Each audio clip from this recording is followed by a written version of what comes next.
Bonsoir à tous, bienvenue dans Actu comme tous les soirs du lundi au vendredi sur NATV pour décrypter autrement l'actualité de Nouvelle-Aquitaine et l'actualité ce vendredi. C'est la suite de l'affaire Justine Vérac avec un énorme rebondissement aujourd'hui en Corrèze puisque le corps de la jeune femme de 20 ans a été retrouvé. On va parler également politique avec Emmanuel Macron qui était attendu du côté du palais de l'Élysée pour annoncer ses mesures pour lutter efficacement contre les feux de forêt qui ont ravagé la Nouvelle-Aquitaine notamment cet été. Et puis on parlera du tracé du Tour de France 2023 qui va passer par Libourne et Saint-Léonard-de-Noblat. L'actu du vendredi, c'est parti.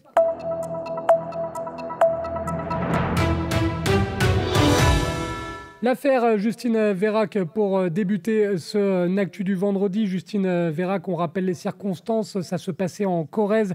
Elle avait disparu dans la nuit de samedi à dimanche avec, vous le voyez à l'écran, cette alerte disparition de la police nationale. La jeune femme âgée de 20 ans qui avait été aperçue pour la dernière fois vers 4 h du matin dimanche près de la boîte de nuit La Charrette où elle passait la soirée à Brive-la-Gaillarde. Un homme a été placé en garde à vue, des traces de sang découvertes dans sa voiture, le sac à main retrouvé calciné à proximité de son domicile et nouveau rebondissement aujourd'hui puisqu'on apprend que le corps de Justine Vérac a été découvert hier après-midi du côté de Bénat et ce à proximité du domicile du principal suspect qui était passé aux aveux pendant sa garde à vue. On écoute tout de suite Baptiste Porcher, le procureur de la République de Limoges. Il était en conférence de presse.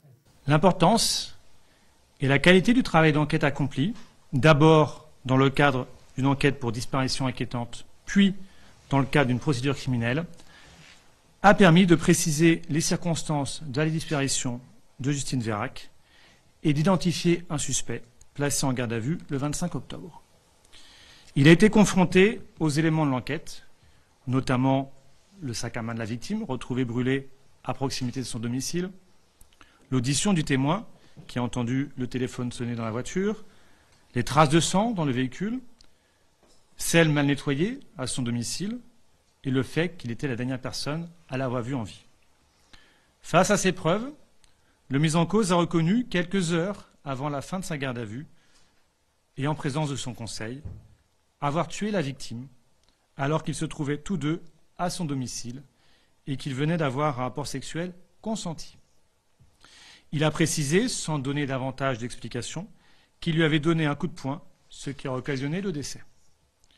Il aurait ensuite amené le corps en forêt avec son véhicule, puis serait allé chercher un engin agricole afin de creuser la terre pour y enfouir le corps.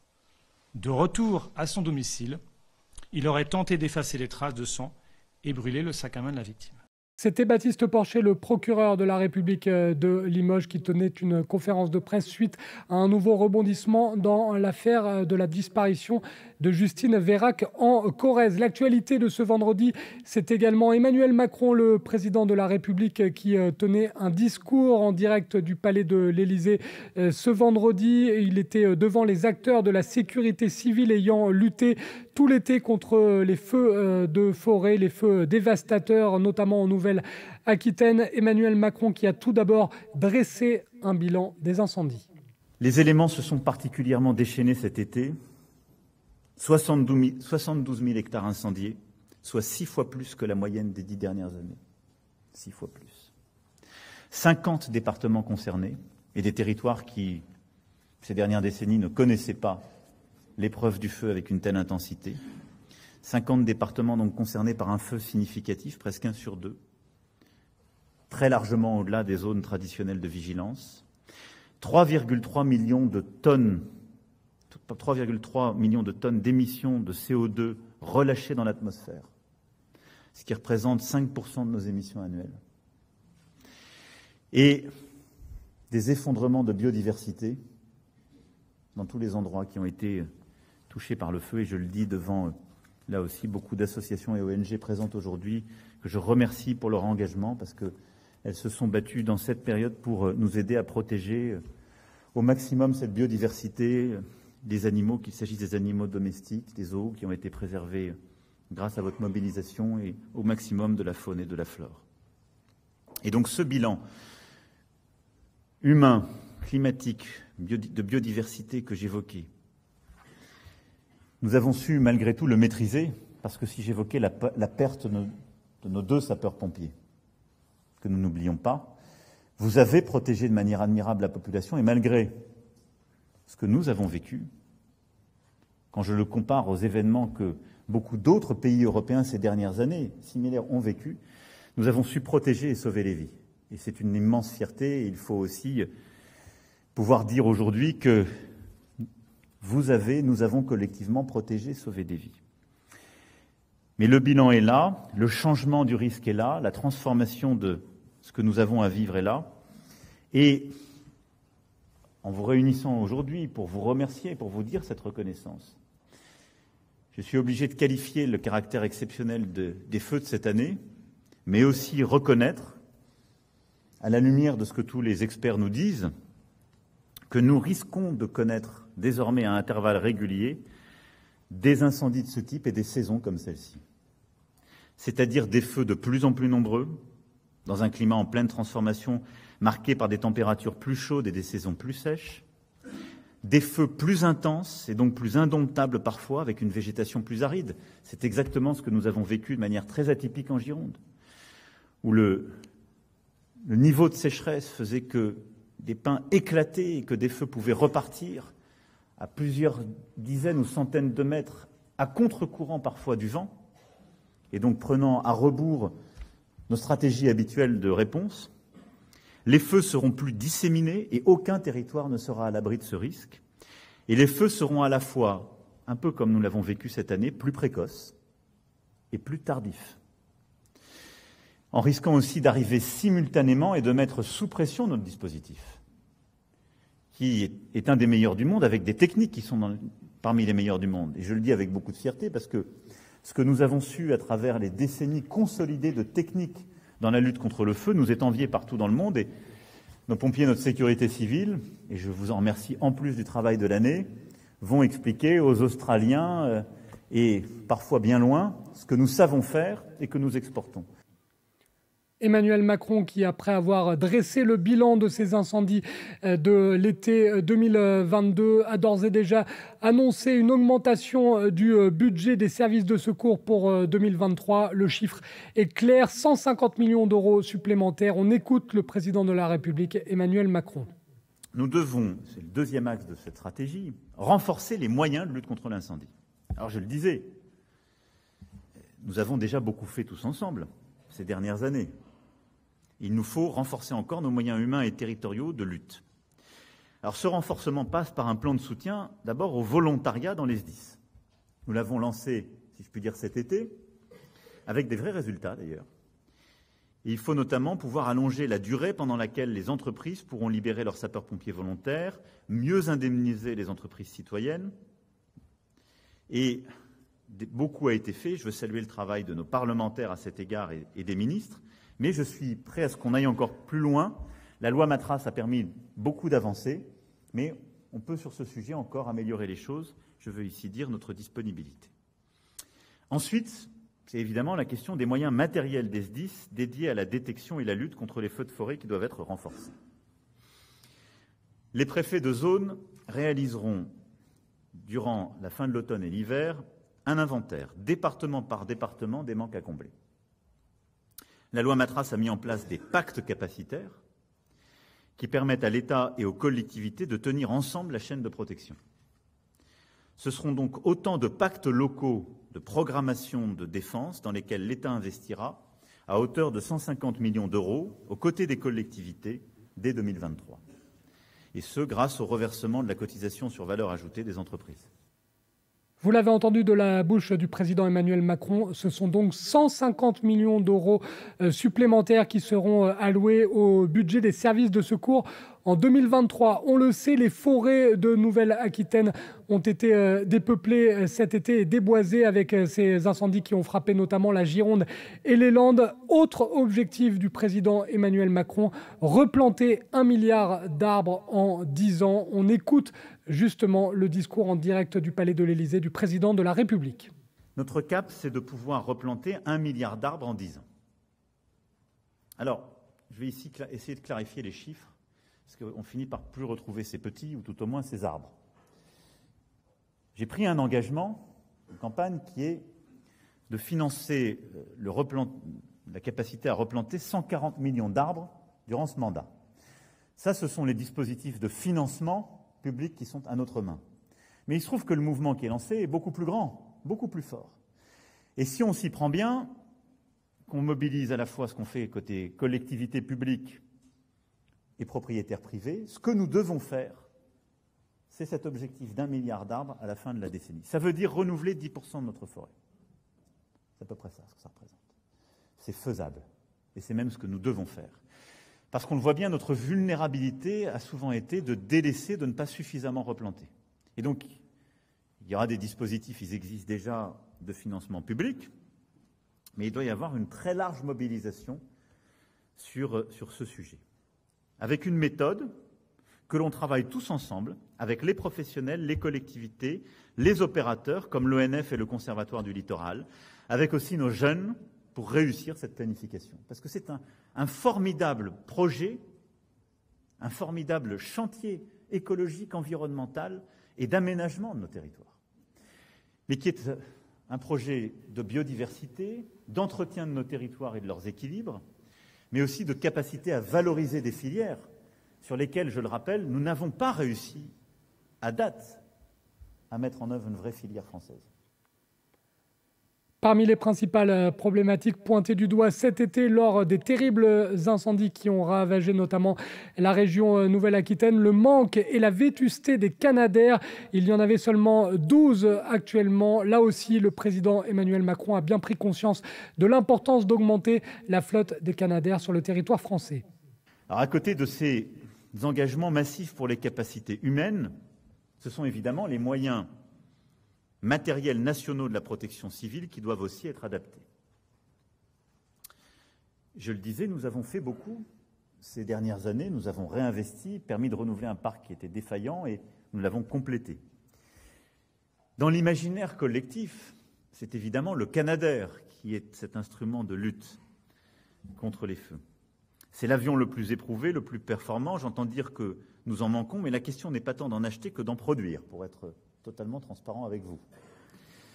Aussi, je crois que seule une commande massive permettra de rouvrir les lignes de production et de pallier nos besoins. Et c'est là aussi d'avoir une stratégie industrielle qui permette d'accompagner ce mouvement. Nous en avons 12 aujourd'hui. Nous allons investir massivement pour que d'ici la fin du quinquennat, ces 12 soient remplacés et que leur nombre soit porté jusqu'à 16. Ce qui est un volume de commandes inédit quand on regarde ce que nous avons fait ces dernières décennies. Là encore, 2 de ces canadaires remplacés le seront grâce au fonds européen du mécanisme Rescue. Ce seront des Europe Air, si l'on devait traduire ce geste éminent de solidarité sur la coque de nos appareils. Mais quelle est la stratégie que nous allons poursuivre ? Nous faisons le choix, que je confirme ici solennellement, de les remplacer et de porter notre flotte à 16. Mais nous allons aussi procéder à une revue européenne pour essayer de mobiliser le maximum de commandes européennes et donner du volume de production pour que nous puissions avoir une vraie stratégie industrielle derrière et donner ainsi de la certitude, des volumes et réouvrir une chaîne d'excellence dont le nom est familier de tous, mais qui était tombée en raison des faibles commandes ces dernières années. Quant aux Dash, je viens de rappeler que nous avons, au cours du quinquennat précédent, augmenté leur nombre, et donc nous consolidons cette filière. Enfin, la nouvelle nature des feux nous oblige à aménager et aller plus loin notre stratégie. Vous l'avez compris, nouvelle annonce du président Emmanuel Macron en réponse aux feux de forêt, les incendies qui ont frappé la Nouvelle-Aquitaine notamment cet été. Il y aura donc 16 canadaires neufs en 2027. Et puis, dernière intervention du président ce soir dans cette émission de NACTU, la création d'une nouvelle météo, la météo de forêt, une météo qui permettra de faciliter la prévention. On écoute à ce sujet le président de la République, Emmanuel Macron.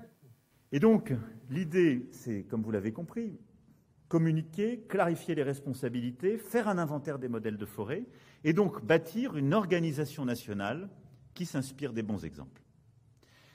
Et donc, pour ce faire, nous allons développer des cartographies précises des risques. Une carte nationale à la maille la plus fine recensera les zones particulièrement vulnérables.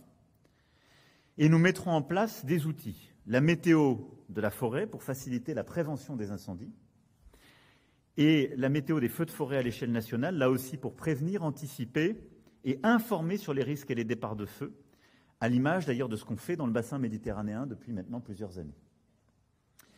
Et donc, ça, ce sera ce travail de cartographie, de suivi météorologique, je dirais, très amont et amont de quelques jours.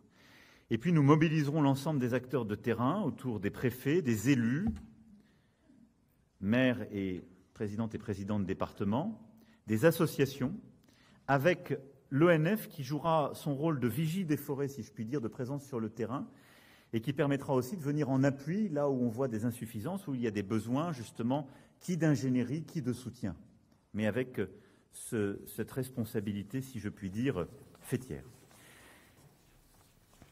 Voilà pour moi le premier axe du travail que nous devons mener. C'était Emmanuel Macron, bien évidemment le président de la République, qui était en direct du Palais de l'Élysée ce vendredi pour annoncer tout un tas de mesures afin de ne pas répéter le scénario de cet été et les terribles incendies qui ont ravagé la France durant la période estivale, notamment la Nouvelle-Aquitaine. On va terminer cette édition du vendredi de N'Actu avec le Tour de France, puisque le plus dur commence désormais pour les 9 villes de Nouvelle-Aquitaine qui ont été choisies pour accueillir l'édition 2023 de la Grande Boucle. On vous rappelle en infographie le parcours de cette 110e édition du Tour de France qui partira de l'étranger avec un coup d'envoi donné au Pays Basque espagnol. Ensuite, ce sera le Pays Basque français avec Bayonne au programme du Tour de France. Les 8 autres villes de la région qui ont été choisies se nomment Bordeaux, Dax, Mont-de-Marsan, Saint-Léonard de Noblat, Libourne, Limoges, Larens et Pau. Bordeaux attendait le Tour de France depuis 13 ans, Bayonne depuis 20 ans. En revanche, Libourne n'a pas attendu très longtemps pour avoir le plaisir de retrouver la Grande Boucle, puisqu'en 2021, il y avait eu un contre-la-montre entre Libourne et Saint-Émilion, remporté par Wout van Aert avec un maillot jaune sur les épaules de Tadej Pogacar. Pour parler du Tour de France et de cette étape à Libourne, on accueille tout simplement l'adjoint au sport à la mairie de Libourne, c'est Jean-Louis Arcaraz qui nous fait le plaisir d'être dans cette émission de N'Actu. Bonsoir Jean-Louis. Bonsoir. Merci de nous accorder quelques minutes. Je suppose que vous êtes très sollicité. C'est le cas chaque année quand il y a la présentation du Tour de France au Palais des Congrès. Dès que les villes sont annoncées officiellement, derrière, les journalistes se ruent sur le téléphone pour appeler tous les adjoints au sport des communes concernées. Forcément, coup de projecteur sur Libourne aujourd'hui. Oui, bien sûr. C'était une immense joie de participer hier à la découverte du parcours du Tour de France, même si nous avions reçu quand même quelques informations, et notamment le directeur des départs, mais c'était l'officialisation de départ de Libourne pour le 8 juillet. Et maintenant, le plus dur commence, ou presque, même si on sait que c'est une longue aventure de recevoir une étape du Tour de France. Ça se prépare en amont, mais là, vous allez bien évidemment maintenant débuter la deuxième phase du projet, Jean-Louis, avec pas mal de travail au sein de la commune. Ça va commencer à devenir de plus en plus proche au fur et à mesure des semaines.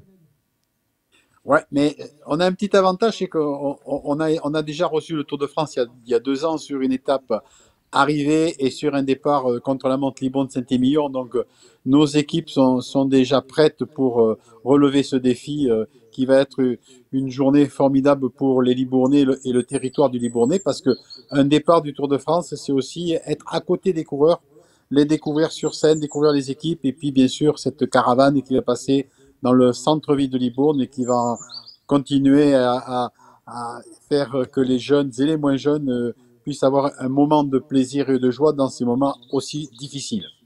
Ça sera exactement le 8 juillet à l'occasion de la 8e étape.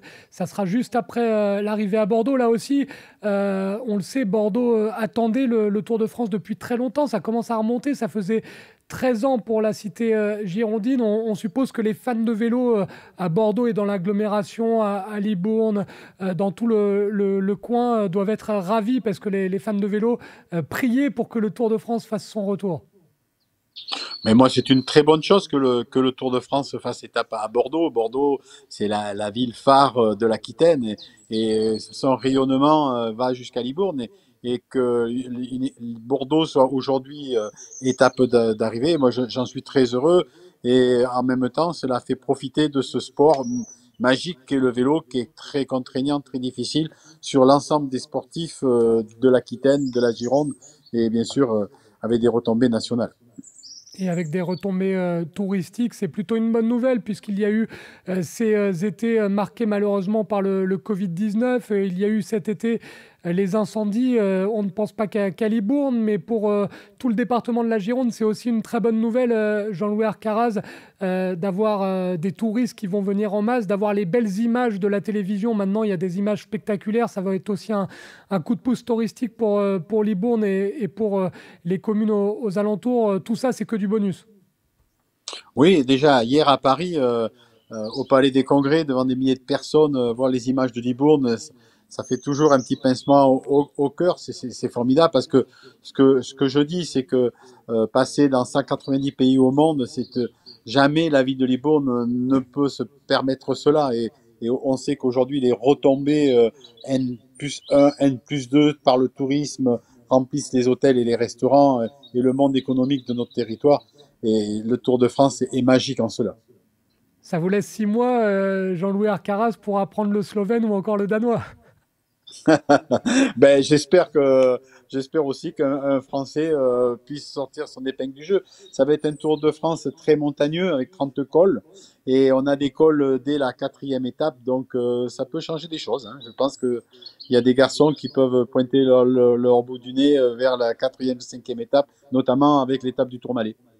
On rappelle que Jean-Louis Arcaraz, notre invité, est l'adjoint au sport à la mairie de Libourne. On ne va pas faire de jaloux, même si on en a parlé, nous, dans nos différentes émissions récemment. Le FC Libourne, malheureusement, sorti par Poitiers en Coupe de France. On sait que Libourne est une ville de sport. Il n'y a pas que le foot et le vélo. Vous pouvez nous faire un petit bilan pour l'instant du début de saison, Jean-Louis, tout sport confondu. Le sport se porte toujours aussi bien à Libourne?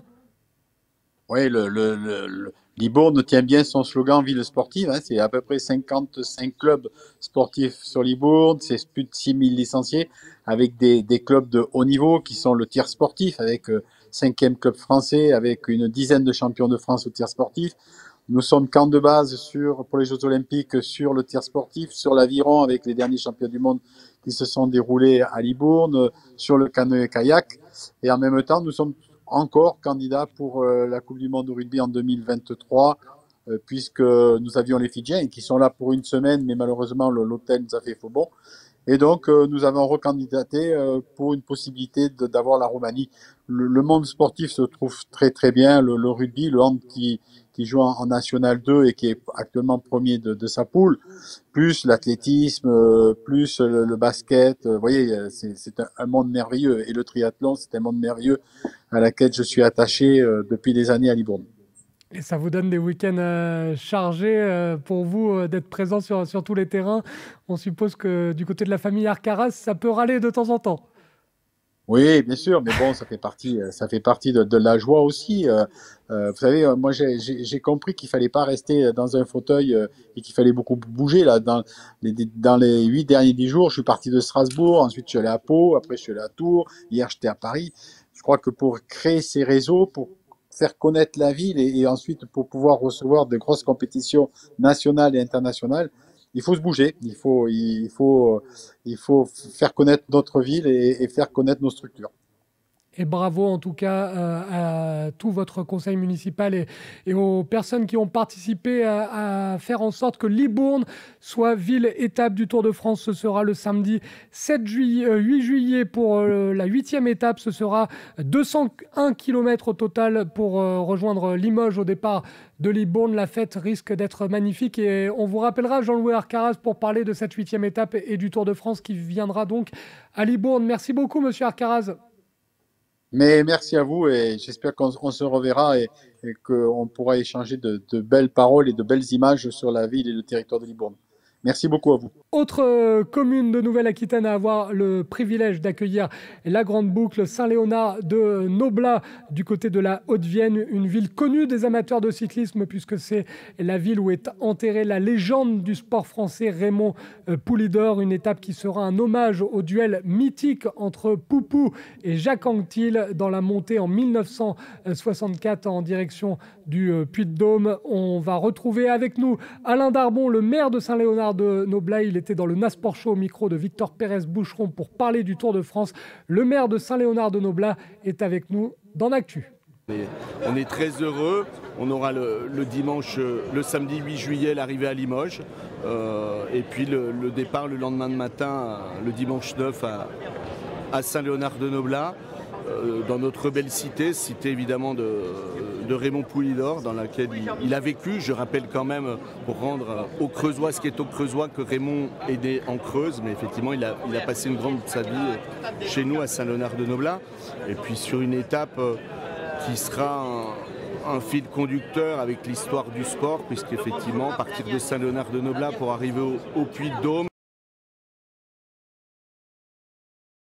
on est très heureux, très honoré. Bon, on espérait, mais là, comme je dis, on était à quelques jours du sprint final. On était bien placé, mais on n'est jamais à l'abri de la chute, pour prendre une métaphore cycliste. Où, voilà, il faut rester dans son couloir. Donc on est resté dans notre couloir, on franchit la ligne et effectivement, on est très heureux.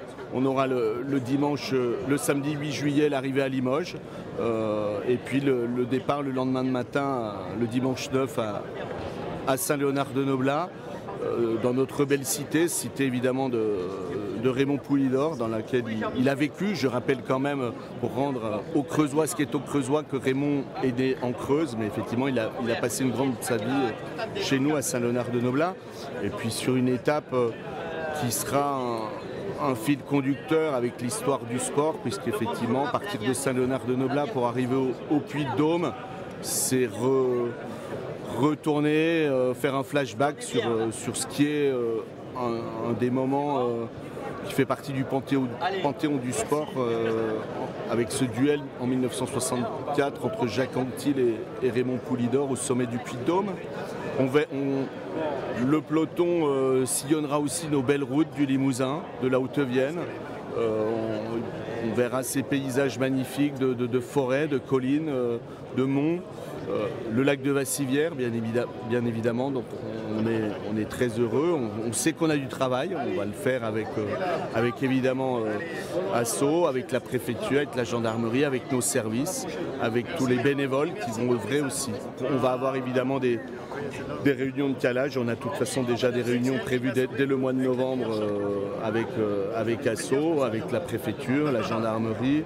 On sait qu'on est sur un territoire qui est quand même un petit peu habitué à avoir ce type d'événement, puisqu'on avait déjà eu le départ en 2004 de Saint-Léonard de Noblat. Le tour est passé en 2017, 2020.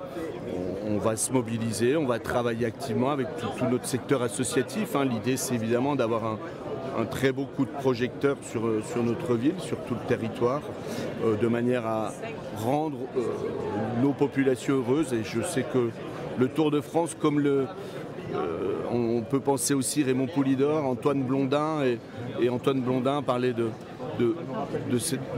populaire, pour jouer un petit peu sur les mots. Effectivement, cet événement populaire, puisque le Tour de France, ça va des enfants jusqu'à leurs grands-parents, c'est la famille réunie, c'est la France réunie qui, au-delà de nos diversités, de nos sensibilités, de nos croyances, chacun se met au bord des routes pour passer un très très bon moment, qui est souvent inoubliable dans nos têtes d'enfants. Je pense que chacun d'entre nous se rappelle d'avoir été au bord des routes à applaudir les coureurs.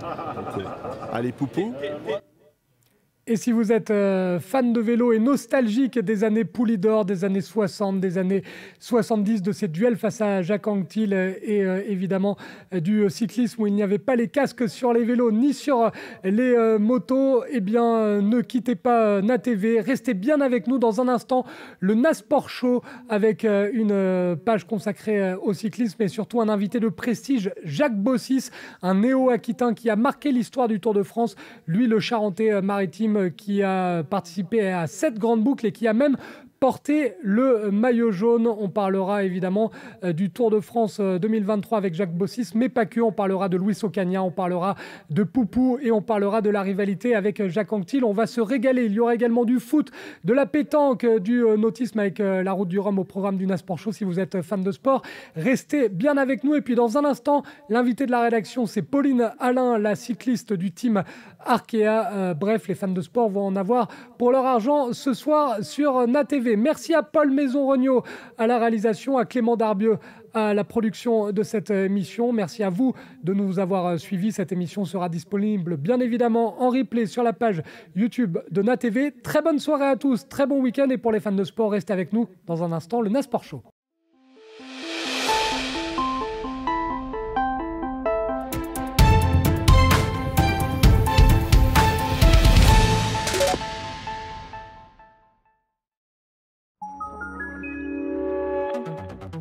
NATV, c'est toute l'actualité de Nouvelle-Aquitaine en temps réel sur le canal 30.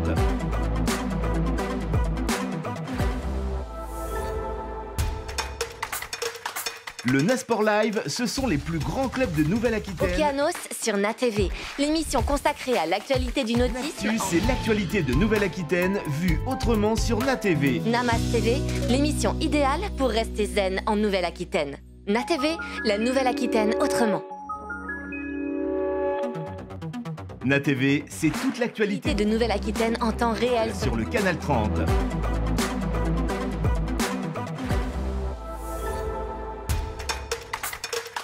Le Nasport Live, ce sont les plus grands clubs de Nouvelle-Aquitaine. Okeanos sur NATV, l'émission consacrée à l'actualité du nautisme. C'est l'actualité de Nouvelle-Aquitaine vue autrement sur NATV. Namas TV, l'émission idéale pour rester zen en Nouvelle-Aquitaine. NATV, la Nouvelle-Aquitaine autrement. NATV, c'est toute l'actualité de Nouvelle-Aquitaine en temps réel sur le canal 30.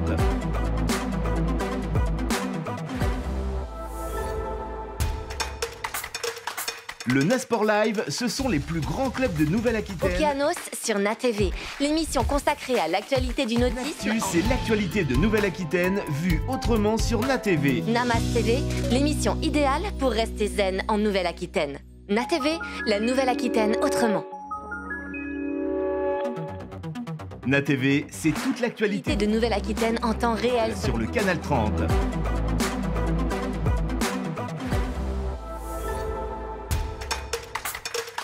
Le Nasport Live, ce sont les plus grands clubs de Nouvelle-Aquitaine. Okeanos sur NATV, l'émission consacrée à l'actualité du nautisme. C'est l'actualité de Nouvelle-Aquitaine vue autrement sur NATV. Namas TV, l'émission idéale pour rester zen en Nouvelle-Aquitaine. NATV, la Nouvelle-Aquitaine autrement. NATV, c'est toute l'actualité de Nouvelle-Aquitaine en temps réel sur le canal 30.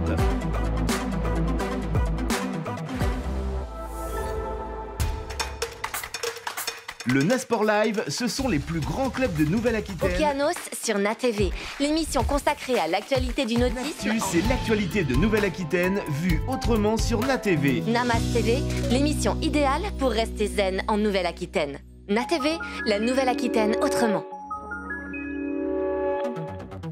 NATV, c'est toute l'actualité de Nouvelle-Aquitaine en temps réel sur le canal 30.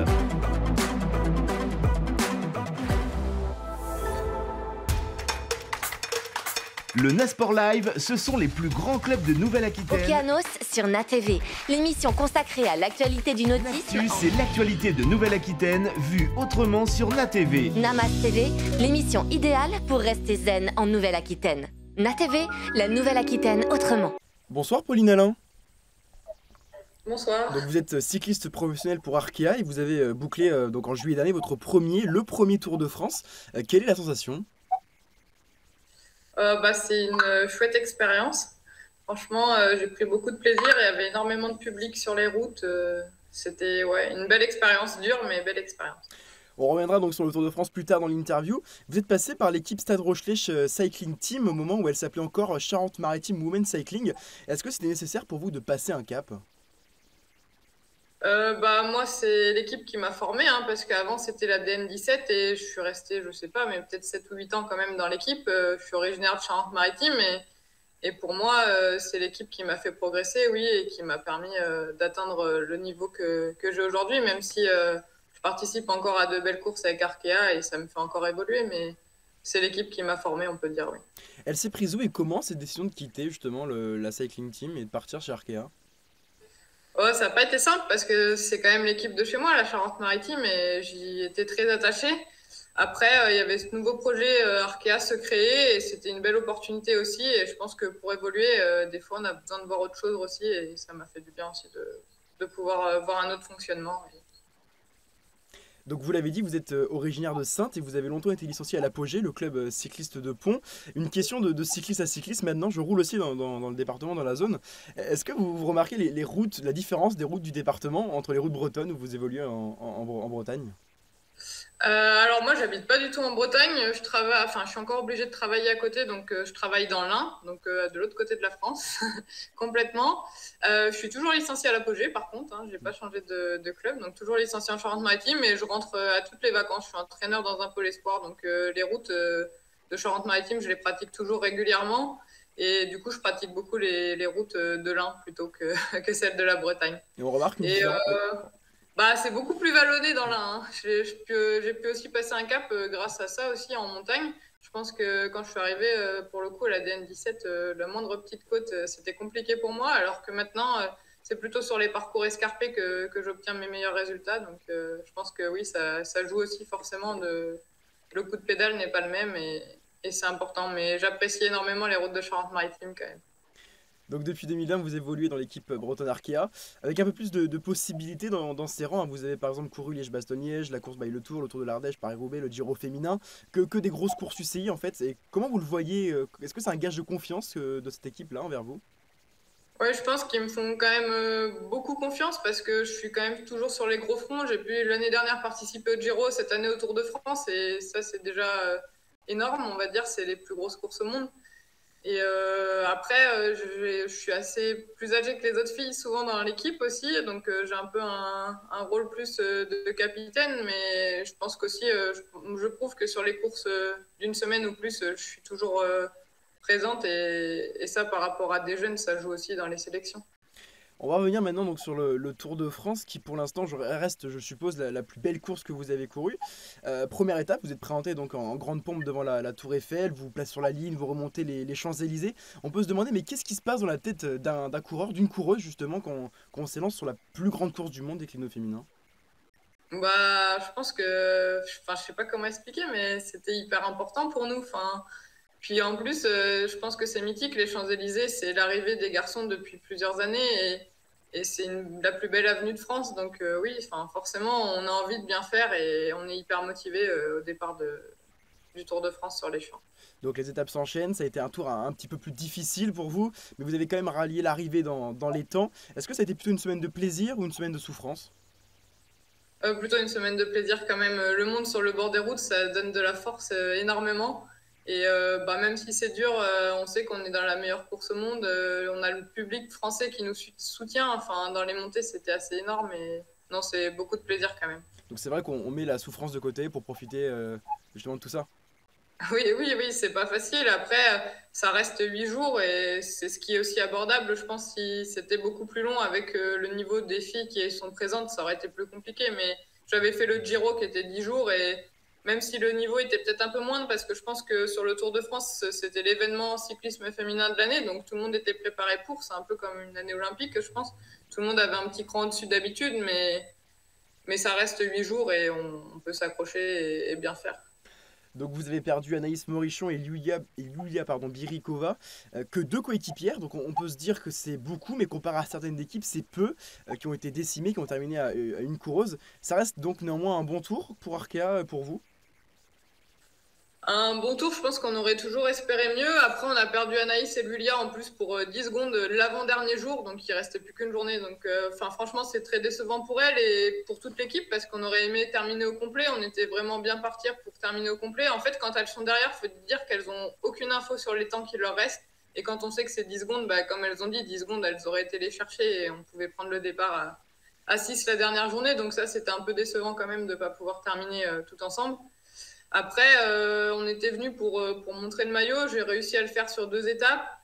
ça a été un peu plus compliqué pour d'autres. Et puis, on avait aussi des ambitions en montagne avec Morgane. Et forcément, ça n'a pas forcément été sa semaine non plus. Et bon, on a fait ce qu'on a pu avec les moyens qu'on a. Faire ce grosse équipe, c'est pas évident.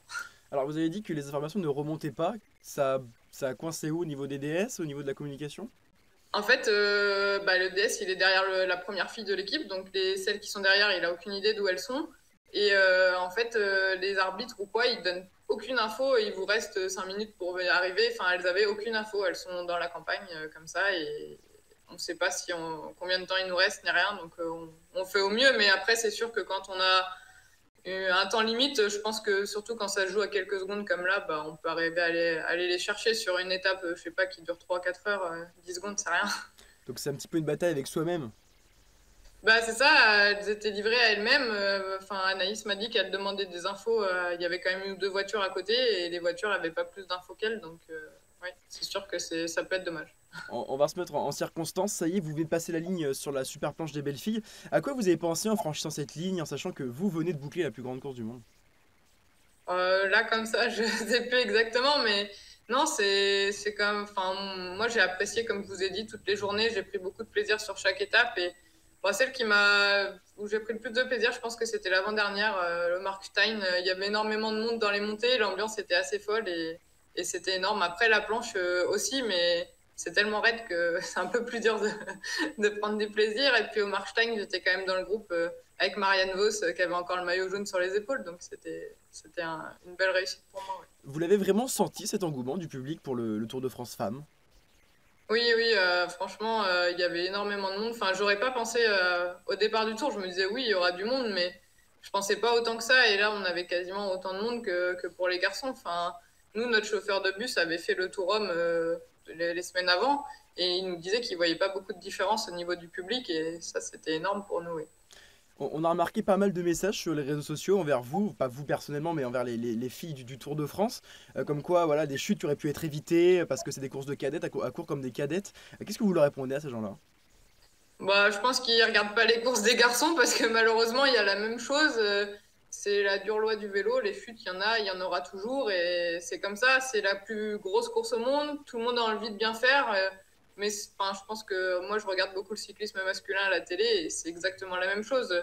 On voit des très grosses chutes, on pense à celle de Liège-Bastogne-Liège avec Alaphilippe et sur le Tour de France, dès qu'il y a des pavés, des choses, tout le monde veut être devant et ça tombe pour moi autant que chez les filles, pas plus chez les filles que chez les garçons. Donc il n'y aurait aucune différence? Non, je vois pas de différence. Il y a eu une journée où il y a eu énormément de chutes, après les autres journées, il n'y en a pas forcément eu ou une seule. C'est des choses qui arrivent, quoi, malheureusement. Donc si on parle de vos objectifs sur le long terme, lesquels sont-ils? Paris-Roubaix justement ou le prochain Tour de France justement, si vous avez l'invitation? Paris-Roubaix, c'est pas forcément les courses que j'apprécie le plus. J'ai eu la chance de pouvoir disputer le premier Paris-Roubaix. Je l'ai terminé pas dans les délais, mais je l'ai terminé quand même. Et pour moi, c'était déjà une belle réussite parce que les pavés, c'est pas forcément ce que j'affectionne. Donc non, le Paris-Roubaix sera pas forcément mon prochain objectif. J'y ai déjà pas participé cette année. C'est pas les courses qui me conviennent le mieux. Après, je sais pas, mais déjà pouvoir gagner, j'ai gagné une course chez les pros autour de l'Ardèche et pouvoir en gagner d'autres, ça serait bien. Après, déjà au niveau où j'ai gagné à l'Ardèche, c'est pas mal. Je pense que le niveau féminin augmente aussi d'année en année, donc même si je progresse, c'est toujours plus compliqué. Donc déjà, ouais, juste avoir des victoires, ça serait bien. Et puis continuer à participer aux plus belles courses au monde. C'est aussi quelque chose d'énorme, mais c'est sûr que sur des courses comme ça, je n'ai pas forcément le niveau, je suis lucide aussi, et c'est compliqué de pouvoir s'imposer. Et on prend du plaisir, hein. Sur le Tour de France, j'ai pris énormément de plaisir, mais sur des courses d'un niveau moindre où on peut jouer la victoire, c'est aussi intéressant pour nous, et ça nous met aussi en valeur et nous remotive, on va dire. Donc justement, vous qui avez couru sur la plus grande course du monde, on va prendre l'exemple du Tour de France, qu'est-ce que vous diriez aux petites filles qui peuvent vous écouter et qui rêvent de devenir cycliste professionnel? Que c'est des belles expériences et qu'elles se donnent les moyens pour y arriver. Il n'y a pas de raison, mais ce qui fait qu'on peut y arriver, c'est le plaisir avant tout. Donc il faut qu'elles gardent du plaisir dans leur pratique. C'est ce qui est le plus important, je pense. Merci beaucoup Pauline Alain, cycliste professionnelle dans l'équipe Arkea Pro Cycling Team. Bonne soirée. Merci, bonne soirée.